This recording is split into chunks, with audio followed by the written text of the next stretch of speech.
Ultah AHY ke-43 mengharu biru, dapat lukisan laut biru dan berlangit biru, ditulis oleh Jo Putra di tradisiworld.com. Halo, selamat menyaksikan channel Tanda Seru. AHY yang berulang tahun ke-43 tanggal 10 Agustus kemarin mendapatkan kado istimewa dari Sang Pepo. Kado lukisan yang merupakan masterpiece dari pelukis Susilo Bambang Yudhoyono merupakan kado yang istimewa. Pasalnya, lukisan kado yang berjudul Kokoh Laksana Batu Karang, Lentur Bagaikan Samudra sesuai dengan citra AHY. Hal ini diungkapkan oleh Yan Harahap, seorang kader PD di akun Twitter pribadinya. Lukisan terbaru Pak SB Yudhoyono berjudul Kokoh Bagaikan Batu Karang, Lentur Bagaikan Samudra mempunyai filosofi seorang pemimpin harus punya sifat tegar dan kokoh seperti batu karang menghadapi terpaan kehidupan. Menarik nih apa yang diungkapkan oleh Yan Harahap selaku anak buah AHY. Seorang pemimpin yang punya sifat tegar dan kokoh seperti batu karang, tegar dari mananya? Ada kisruh di internal partai saja ngadunya ke Jokowi, disentil sama netizen ngadunya ke kader-kader supaya membelanya di media sosial. Lalu istilah kokoh seperti karang menghadapi terpaan hidup maksudnya apa?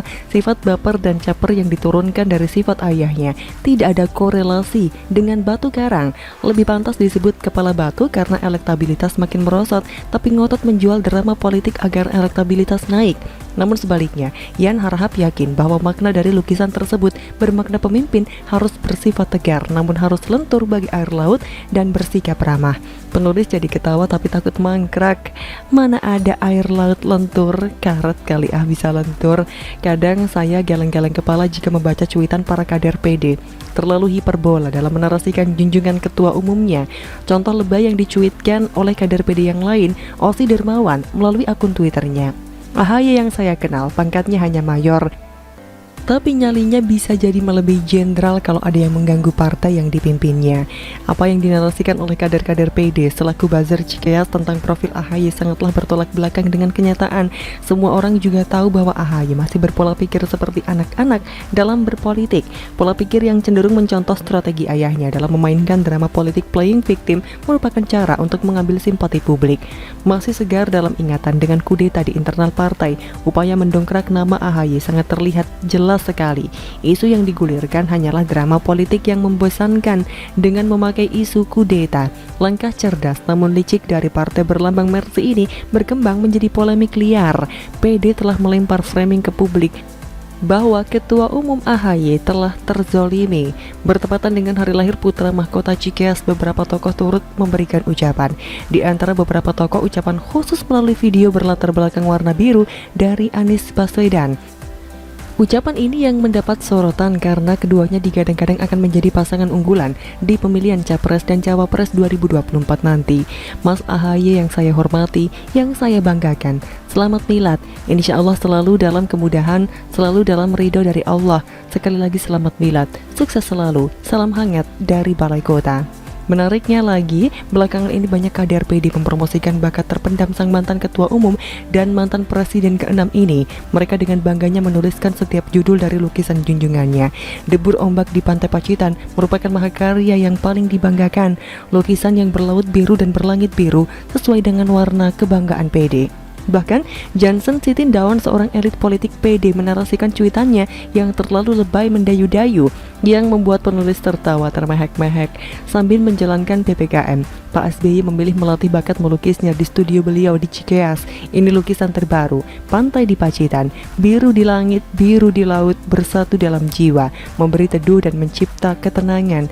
Indahnya negeri tanpa amarah, merah, dan amukan wabah. Dari cuitan Johnson di atas menunjukkan sifat sombongnya dari kader Demokrat ini menyindir warna merah sebagai warna dari amukan wabah, sementara warna biru yang merupakan warna partainya merupakan ketenangan dalam hati. Lucu juga sih lukisan tanpa warna merah, rasanya monoton dan menjemukan.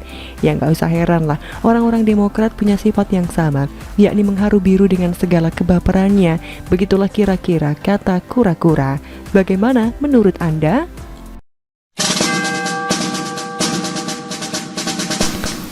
Sejarah bulu tangkis Indonesia, ungkap SBY sama munafiknya dengan Soeharto.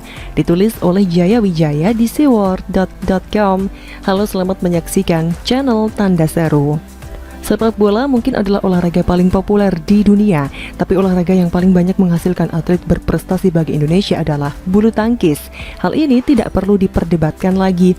Jadi terserah pemerintah mau memilih fokus kepada sepak bola yang sampai saat ini masih melempem dengan PSSI-nya atau kepada bulu tangkis yang walaupun tidak sepopuler sepak bola tapi sudah menghasilkan atlet-atlet yang membanggakan bagi Indonesia. Mungkin kalau mau sok bijak dan sok keren, para pemimpin di sana bisa menjawab akan fokus kepada keduanya. Memang terdengar keren dan bijak, tapi faktanya sampai saat ini Indonesia malah jadi tidak fokus pada keduanya. Mohon maaf, bulu tangkis kalau tidak ada PB Jarum, penulis tidak yakin negara kita bisa menghasilkan atlet-atlet berbakat sebanyak saat ini. Silakan sebut penulis kadrun karena mengkritik pemerintah dalam hal ini. Emang gue pikirin, belum lama ini kita merayakan euforia kemenangan ganda putri Indonesia pada kejuaraan Olimpiade di Tokyo. Semua politisi rame-rame cari perhatian dan menjilat sang juara sampai lidahnya sariawan. Padahal untuk menjadi juara bulu tangkis, berapa persen sih politisi-politisi tersebut sudah mendukung baik dalam hal daya dan dana? Mohon maaf, bahkan doa pun penulis tidak yakin para politisi tersebut sudah melakukannya. Apalagi dari PKS, paling yang mereka doakan adalah bagaimana caranya supaya bisa poligami dan bikin anak sebanyak-banyaknya. Biar nanti kalau sudah 17 tahun ke atas, anak-anak mereka yang berjubel seperti anak tikus tersebut bisa memilih PKS dan menyebarkan paham khilafah di Indonesia. Kemunafikan politisi tersebut sudah terjadi sejak lama, sejak atlet-atlet bulu tangkis Indonesia yang merupakan keturunan Tionghoa dipersulit mendapatkan kewarganegaraan. Sebut saja Liang Chiusa, Susi Susanti, Alan Budi Kusuma, dan masih banyak yang lainnya. Berbicara kemunafikan, ada dua tokoh yang menurut penulis sangat munafik, dan kemunafikan tersebut tercatat dalam sejarah dunia olahraga tanah air khususnya bulu tangkis. Soeharto jelas adalah salah satu tokoh paling munafik yang tercatat dalam sejarah. Maka penulis tidak peduli Prabowo mau mengucapkan selamat kepada Gracia dan Apriani dengan membeli foto berlisensi sekalipun. Selama masih membawa misi cendana, maka semua itu hanyalah kemunafikan. Semoga Prabowo benar-benar tobat dan lepas dari cendana. Tapi mungkin gak sih? Jujur, penulis ragu. Salah satu contoh kemunafikan Soeharto adalah menjelang Olimpiade tahun 1992, di mana beliau menelpon Susi Susanti dan meminta kepada Susi Susanti untuk membawa medali emas demi membanggakan Indonesia. Namun setelah memberikan medali emas kepada Indonesia, Susi Susanti masih dipersulit untuk mendapatkan kepastian sebagai WNI.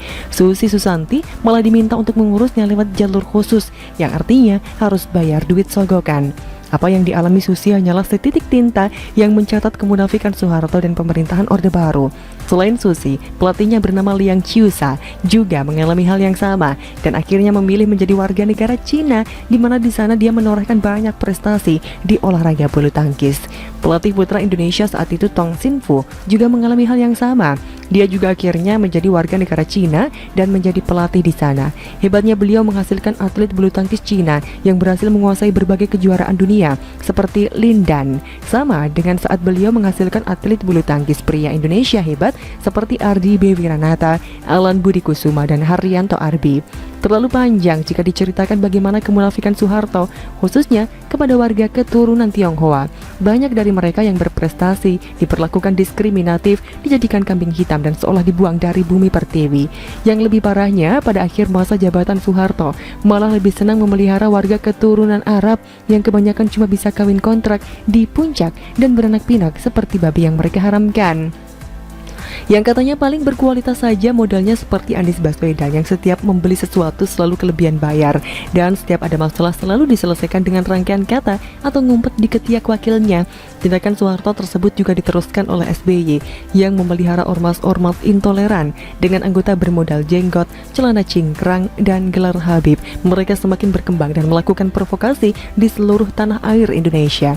Maka kemunafikan SBY tidak jauh berbeda dari Soeharto. Maka penulis sampai mau muntah ketika anak dan partai SBY mengucapkan selamat kepada Gracia dan Apriani dengan wajah AHY segede baskom, sedangkan sang juara sekecil upil. Tapi itu belum seberapa jika dibandingkan mengingat proyek Hambalang dan Wisma Atlet yang seharusnya bisa dijadikan tempat melahirkan bibit-bibit atlet berbakat, termasuk bulu tangkis yang malah dijadikan ladang korupsi oleh anak buah SBY. Tentu tidak lupa, bukan dengan slogan legend katakan tidak pada hal korupsi. Maka semua yang ada di lingkaran Cikeas termasuk SBY adalah orang-orang yang sangat tidak pantas mengucapkan selamat kepada atlet Indonesia yang berprestasi. Begitulah kura-kura. Bagaimana menurut Anda?